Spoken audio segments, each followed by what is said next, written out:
I love where I work. It's just such a warm and beautiful place. I think maybe we should have come a bit sooner. Even though it was hard, just seeing my children, letting my children ride around a park and me not being in view, but I know that they're riding around in the park and I know that they're going to be okay. I'm Dr. CHAMONIX Blanche, ex-corporate and academical, turned CEO and board member of several companies and mother of 4 little extraordinary kids. But it wasn't that long ago that I lacked the confidence, the know-how, and the time to focus on designing and really going after the life that I so wanted to live. A life of freedom, of fairness, and of being fair dinkum to who I really was and what I wanted to get out of this fleeting time that we have on Mother Earth. Fast forward to many lessons learned and moving halfway around the world to the most amazing country, you'll see the life that I now live. One that gives me more safety and freedom than I ever thought would be possible, and that really only existed as a daydream while I was living in South Africa. I created CHAMONIX TV to give you true spot advice on how you can also live a life in this amazing country, and so that you can see how another couple like us now live in Australia with 4 little kids hearing down under. And I'll be providing you with step-by-step strategies so that you can make your Aussie dream a reality too. If you're a keen future Aussie who's looking to create a life that excites you and offers you safety, freedom, and opportunity, you have come to the right place, my friend. Welcome aboard.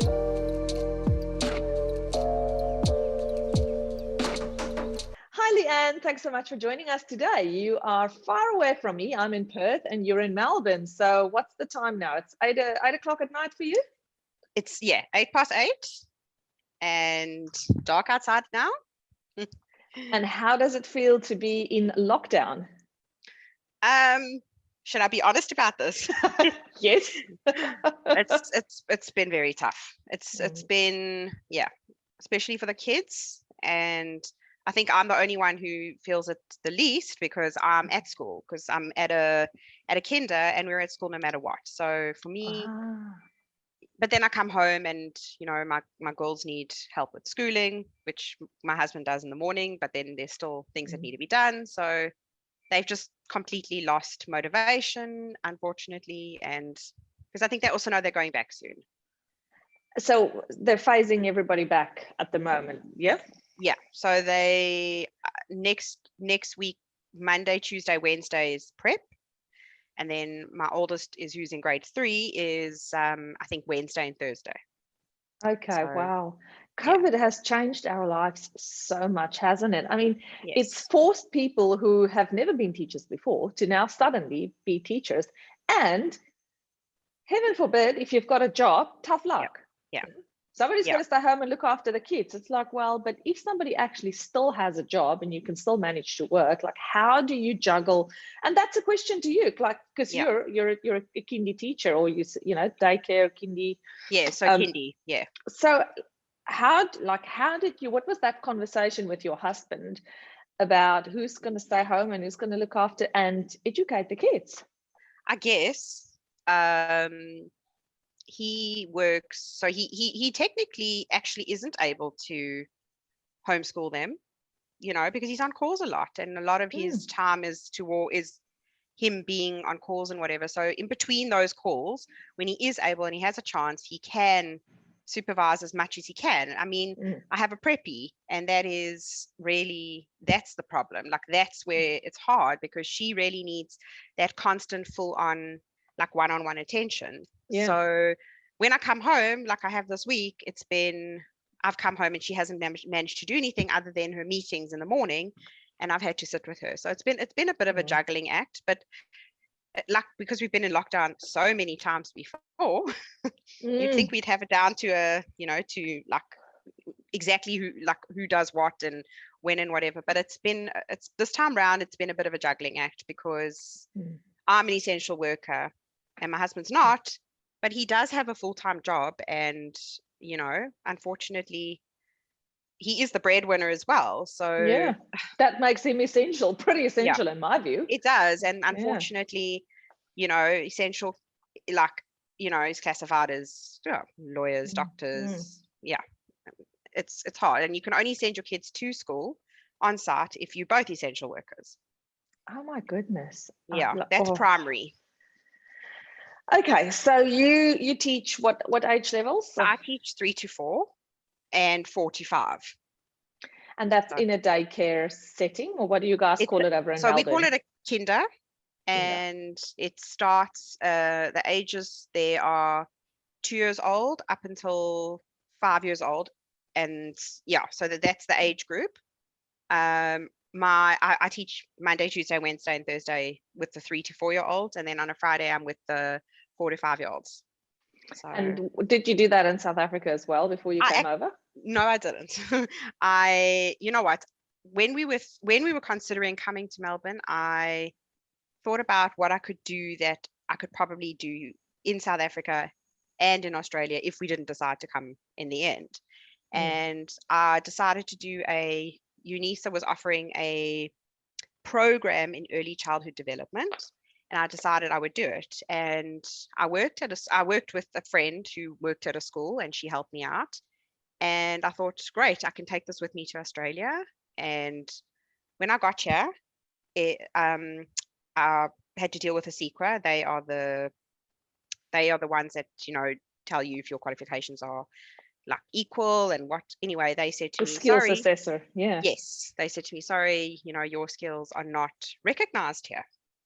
So I had done all that studying for nothing, sort of thing. Oh goodness. So I am currently studying diploma in early childhood development, and I'm halfway through. So yeah, I mean, but you did manage to find a job in kinder straight away, because so my sister-in-law she lives here, and she was already working at the school, in the primary school, and she got me in contact with someone who got me in contact with someone else, and I met with the principal.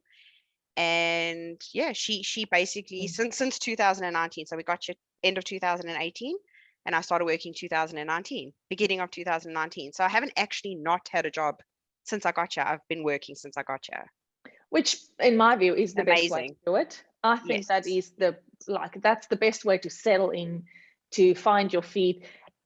And it contradicts often how people think it should be, because people think, they should take some time off and find their feet. And I think that's the wrong way to do it, because what happens is people isolate themselves then, and they don't make friends, and they're not in the deep end learning the culture really. And they get depressed because they're sitting at home and they've got nothing to do. Yeah. And then how did you do with your little kids? Did they attend the same kinder that you were teaching at? So my younger one was 3 when we got here, and so she was at the kinder that I was at, which was great. My older one started grade 1 here, and it was very, very challenging for her, because she did prep in South Africa, and prep in South Africa is part of kindy. Is part of kinder, and prep in Australia is part of primary school. So you don't learn the same things. And she had to now find a way to catch up to everybody, start, in a new country, new friends, new everything. And she was very, very angry and upset with us. Very. Wow. Yeah. Wow, poor thing. And did she manage to then obviously settle in after a while? How long did that take? I would say about 6 months. She was really upset and angry at us. She was like, I don't understand why we're here, and why did you take me away from my life? I had friends, I had I was settled. Why did you take me away? And now I say to her, would you like to go back? And she's like, never. I don't even want to go there to visit. Wow, that's incredible. Yeah. So 3 years, and it's already done that much for her in her development and finding her personality or her worth, I guess, in Australia. Yes. So what does a typical weekend look like for you guys if it's not, well, firstly, if it's lockdown, and if it's not a weekend? Okay, so Saturday we pretty much, I'd say Saturday and Sunday we try and be together as much as possible, do things as much as possible. And we've suddenly discovered that game Rummy, which we love sitting down and playing as a family. It's actually, we sit there and we could play the whole day. And we love to build Lego together. That's something we absolutely love. And then, you know what, like, obviously, if we can, and it's weather permitting and lockdown permitting, you know, we can take walks. We are allowed to do that, thank God. Good, yeah. We've got amazing parks here. So, you know, you literally can go to a different park every week as long as it's within your radius. And each park is better than the next, just the facilities. And I'm sure you know about that in Perth. Oh, yeah. And especially for the little kids. It's like, I never had children in South Africa, so I can't comment on the parks, but I've been hearing from other people who had that age children that you can't go to a parkie, like a park in South Africa. It's like they don't exist, or even if they did exist, it's like such bad quality of playground and things for the kids to be on. So here it's maintained. I want to say state of the art. Yes, maintained, and it's it's cleaned, and it's always rust free, shall I say, and it's like almost always looks new. Magnificent. Like not a litter, there's no litter, there's just endless amounts of, like, you know, things for the kids to do, and usually barbecue facilities as well. Yes, barbecue facilities and everything. Yes. So it's unbelievable. Like, that was something that really, like, I was just quite amazed at. Yes. Oh, wow. And tell me a little bit about your decision process of coming to Australia. How did that happen for you? Who decided first to put the idea in the hat? So what actually happened was, you know, we discussed it a few times, and we were kind of like up and down about, you know, whether we wanted to go. And my husband got like offered like what do you call it, job opportunities, and we then eventually decided we didn't take these job opportunities because we turned around and both said to each other, let's not be reliant on someone else, let's put the papers in, and rather we have, you know, then if something happens to your job, we don't get sent back to South Africa. So if we're actually going to do it, we need to do it properly. And we thought, like, so that was the first thing. And then the other thing was, my sister-in-law and brother-in-law had already immigrated here, and they had been here for already a year. Right. So we knew, like, coming to Melbourne would be a softer landing, because we had a bit of support, and my husband's got a bit of family. It wasn't my first choice because I had never been Melbourne or Australia. I think I think Melbourne specifically, because I've heard about the weather, and I've heard about, it's mainly the weather. There's not really much else. But because like, the shopping is amazing in Melbourne. Everything's actually really, like, it's So when we eventually did decide, we said, you know, my husband put the papers in and whatever, and I don't actually remember how long it took to get them, but I think we got them, I can't remember when we applied, but we got them, I think March 2018, was it? Or it could have been later on. And we decided, my husband said to me, right, we need to go stamp in September, by September, otherwise, you know, that's one of the requirements. And then my husband was working at EY, Ernst & Young, and that was also the thing, is that what his thing was, if he could get a transfer from EY South Africa to EY Melbourne, then that would be a good way to get in. Yeah. And that's what happened. But for the first, I would say, how long was it? 2 months, because he was there from October. For the first 2 months of us immigrating, he immigrated first. So he left and he went there in October of 2018. And he was working for Melbourne for 3 weeks. He had to fly back to South Africa, work for South Africa for 2 weeks, fly back again to Melbourne for 3 weeks, fly back again to South Africa for 2 weeks, and then fly to Melbourne and come back again. Oh my goodness. And he did that till December. And oh wow. Yeah. He was physically exhausted. I can imagine, because how long is the flight? It's like 9 hours to Perth, or 10 hours, and then another 4 hours to Bristol, to Melbourne. To Melbourne, yes. So he was absolutely physically and mentally exhausted.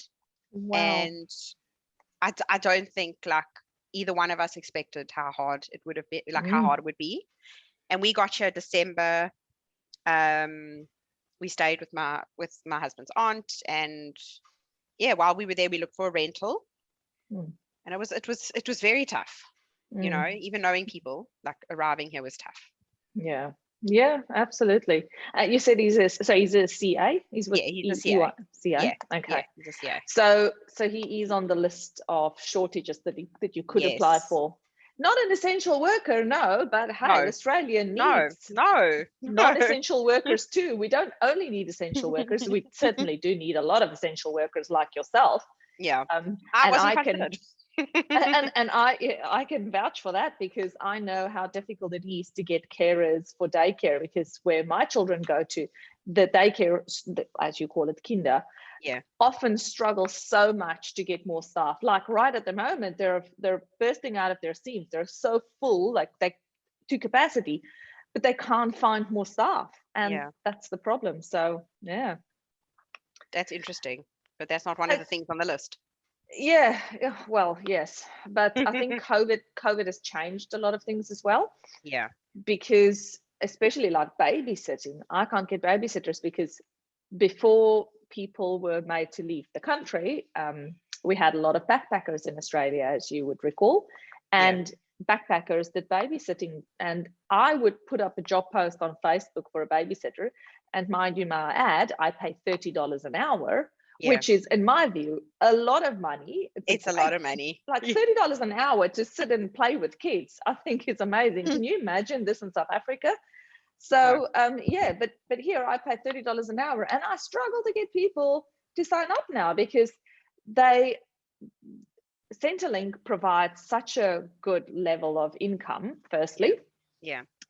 For people who are out of jobs, and for our viewers who don't know what Centrelink is like our social government support that help people when they are in financial need, essentially, and are out of a job. So firstly, Centrelink pays a lot of money, and secondly, there are so many jobs going that the people at that kind of level who do like hospitality and fruit picking and whatever those entry level positions are, they are in such demand that those people can pick and choose where they want to go. They literally can just. So they have the Hefenie Hand, we say in Afrikaans. I don't know what's that saying in English. They have the pick of the lot. Yes. There you go. Yeah, they can pick and choose. And tell me a little bit about your circle of friends and how you settled in, because you said obviously you had family that was great. Yes. And so for making other friends. Okay, so I was on a group in South Africa it was like a mommy's group in South Africa, and somebody saw that I was immigrating to Melbourne. So she sent me a private message on Facebook and said, I can see you immigrating to Melbourne. I'm immigrating to Melbourne too. Do you want to meet up? And we met up, and literally the rest is history, because, you know, like she's like a sister to me. But did you first meet up in South Africa, or was it only when you got to Melbourne? We met up once in South Africa, and I think we were both in such a state of shock and sadness and everything about the fact that we were immigrating. And I just think that we kind of like we weren't even able to like talk and connect, because we were just so emotionally drained. And when we got here, so we arrived the 25th, they arrived the 24th. They arrived one day before us. And we bumped into them at, we went to the same New Year's Eve party. It was so funny. And I said to her, I know you. And she's like, oh my gosh, didn't we like, and we started talking, and we realized that we had met each other once in South Africa. So, wow. And she's got kids too. So. Lovely. So you guys are still friends? Yes, we're still friends. And I'm very, very fortunate to work with a lot of South Africans at like where I work. And I feel that that's made a huge difference, because, you know, the understanding, and they've all been through it. They kind of on the same wavelength, you know, they understand you in a different way to what Australians understand you. They speak the same language in terms of like in every sense, not just the language. In the cultural sense. Yes. And so that's also really, really like, I love where I work. It's just such a warm and beautiful place. And Yeah, I would say I've made friends at school as well, and I've met a few South Africans here, and I know a few people here as well that have immigrated that I knew from school. So Well, yeah, there I'm are so very many South fortunate. Africans in Australia. It's if you start digging, you'll be Yes, you'll surprised. find. Yeah. You can't just speak Afrikaans in the shops and think nobody's going to understand you, because lo and behold, there will be somebody in Oh the yes. vicinity that will understand. That's it. And tell me a little bit about your packing into the container. What did you bring, Oh and my how did you gosh. decide what to Oh my leave and God. what to bring? And The wonderful container. So a big one, a little one? Was so it it was a a big suitcase container or a no, 40 it was feet? actually a proper container. So what happened was EY sponsored Gary. Like they said, if you know that they'll pay for us for a container. Just I don't know if it was settling cost. Oh, I can't remember what the costs were, but they give you, I think it's a relocation fee. Oh yeah, yeah. And so we had a proper container. We took all our we didn't bring furniture because we thought to ourselves, we don't know if it's going to fit. So we only bought beds, and we bought like furniture wise, we bought our couch. That was the only thing, and our two bedside tables. And just like those kind of things. Like we never bought a dining room table or anything that we weren't sure wouldn't fit. So it was anyway, our container took really long. I think the container had more of a adventure than we did, because it went to Mauritius, and it went to a whole lot of places. I'm not quite sure. Very well traveled container. But did it come to you in one piece? It did come to us in one piece eventually, you know. It took a while, but it did eventually. We had already moved into our house, and we didn't have our stuff yet. So yeah, that was a bit like we went to IKEA and we bought the dining room table, and you know, at least there's things like IKEA, which is always fun, you know, it's huge and fun. Some people love it and some people hate it. In which camp are you, the love or the hate? I'm in the middle. I don't hate it. I don't love it, but I definitely don't hate it. It's you know, it's a really interesting place to be. There's a lot to see, and huge. I know it's very overwhelming. That's the thing. Like in terms of settling into a specific area in Melbourne, how did you guys decide on your suburb, and you know, do you think it's a nice area to live in? So we love this area. We're in Caulfield South. The first thing that was a thing for us was we wanted to be zoned for a school for my daughter, and we wanted somewhere that is that a private? No, it must be a public it's a public school, but school. We wanted somewhere where we knew that there were like a few Jewish kids, because we're Jewish, and it was either Gardenvale. There's the two. There's Gardenvale and Caulfield South Primary, and we tried to get into the Gardenvale zone, and we just couldn't find something. And we said, okay, we'll look in Caulfield South. And it's a very South African area. There's a South African shop, like literally 5-minute walk from here. Oh, nice. So there's biltong and everything. It's on hand. So yeah, so we love this area. I mean, it's a beautiful area. The park, we're right by the park. How far are you out from the CBD, would you say, like by car? Kilometers? 20, I don't even know if it's 20. Oh, that's good. Yeah, it's not terrible, but it's not obviously with traffic it would be longer. Yeah. You know, and my husband, but that's good. Yeah. My husband works in the city, so he would take public transport to get there. We only have one car, so he would, you know, take the bus, and then you take the train. And how long does that take him to go from an hour home, from door to door? An hour each way. Before COVID and, you know, whatever. Yeah, door to door. But an hour each way is not, like, in fact, that's less than what I traveled when I was living in Pretoria and working in Joburg. So where are you guys where were you based in South Africa? Johannesburg. Joburg, okay. Yeah. Born and bred all your life there? Born and bred. All 38, 37 years of it. Young, you're still a spring chicken. I don't feel that way. And how does your parents, your family, because I know that you said your brother-in-law and sister-in-law is in Melbourne, how do their parents, your husband's family and your family feel about the fact that you guys wanted to move here? So they're obviously all very happy that we did move here. and they're currently all have put in their papers. Ah, right. Yeah. So unfortunately, with COVID, they seem to be 4 years behind. They are only processing 2016 at the moment. I think they knew for us that it was the best thing, you know, especially for the kids, just for them to be able to have a future. I've got 2 girls. And if there's one thing that you could do differently in your move from South Africa to Australia, what would that be? I think maybe we should have come a bit sooner. Yeah. I think it might have been just, I think the property market's just gone crazy here. And if we had come, maybe, you know, my brother-in-law has been wanting to come for many, many, many years. And my husband's been here because he's visited his aunt here, who's also here. And so for him, he always wanted to come and he had to convince me. But I don't know why we didn't make the move sooner, honestly. In hindsight. Yes. Other than that, I don't think I would have done anything differently.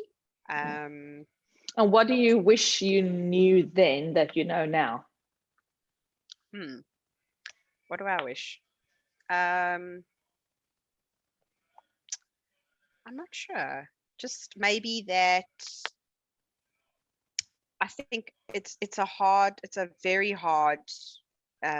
It's probably one of the hardest things you'll ever do, and your marriage has to be super strong because it's something that can break you. You know, it's you know, you come here. I suppose you think in your head, I've had a maid, and you know, now it'll be easy. I'll do everything. It'll be easy. I'll have time. Blah blah blah. I think you have to be realistic with yourself and understand that it's all on you. It's all on you as a family. But you have to learn to make the best of it, and I suppose share the responsibilities. Yeah, but look at yourself and your husband now, raising your kids, teaching them from home. Yes. And as you say, if you didn't have that rock solid foundation between the two of you, this would not have been something that would have lasted. No. Yeah. We had it hard, though. I mean, we had it, like, the beginning was extremely hard, like for him, for me. Yeah. And if you had to do it over again, would you? Yes. So it's worth it for you. Definitely. Even though it was hard. Even though it was hard, just seeing my children, letting my children ride around a park and me not being in view, but I know that they're riding around in the park and I know that they're going to be okay. Like, that's just how, you know. Amazing. Yes, the peace of mind. It's very big. It's big when you don't have those stresses in your life. It's yeah. Thank you so much for sharing your story with us. It's been fabulous hearing how, like, in 3 years, how things have gone from being very uncertain and tough to just now, even though you're still in lockdown. Yeah, but the never-ending lockdown. Yes, it's going to end. It'll happen. It'll end eventually. but to find that, I guess, peace in your heart, where you know it was the right decision to make. Yeah. It was hard, but it was worth it. And you know what I think? It brings you together even more so as a family. Makes your bond stronger. Yeah, it does. It really does. Any parting advice you would like to give our viewers who considering, should I or shouldn't I come to Australia? I think you have to make that choice of what is important to you in your life. Is it important for you that your children grow up in a place where all they know is high levels of tension, stress, you know, just a constant worry that even your child, like even my child had, you know? I think that's just something, like, you just have to weigh it up as a family. Is it, you know, is it the right thing for you? Or would you rather be, you know, you've got to weigh up what's important to you. And what was important to us was letting us, like, having a peace of mind that our girls would be safe and that they have a future because they can do whatever they want. They've been given that. And I think that, each and anyone who is considering it has to think really carefully about what's important to them, especially if you have kids. I really think that that's first and foremost. Yeah, absolutely. Because you've got to think about them before you think about yourself. Exactly. Yeah. It's about them until they 30 or however old they are before they move out of home. I hope mine never move out of the house. That's a good attitude. And then we'll see how I feel about in 5 or 10 years time from now. I'll probably go, there's the door. There's the door. You can go whenever you like. I was 18. I knew where the door was. I helped myself out of the door. I think you have to push kids these days. I think they want to stay with us longer. But definitely in Australia, because it's so much more expensive to go out on your own than it is in South Africa, and it's just easier to live with your parents and start saving up for your first property. Agreed. And that's what we didn't have, unfortunately. We've come with our rands and kind of equivalent to nothing. That's a bit of a downfall, but yeah, we'll get there. Your children, that's right. At least you've made that move now here, and now you can build towards that. Whereas if you were still in South Africa, you'd still be having that backlog and not just, Exactly. Awesome. So, thanks so much again. I really loved having a chat with you, Leanne. Thank you, me too. And it's my pleasure. Go and give those girls a big hug, and your husband, tell him that he's doing an awesome job. Oh, thank you so much. Thank you so much. Bye. Take care. Goodbye. Bye. All right. So thank you so much for joining me today. If you had fun, please remember to hit that subscribe button, and then it'll make sure that you never miss a thing. I'll see you same time and same place next week. Bye for now.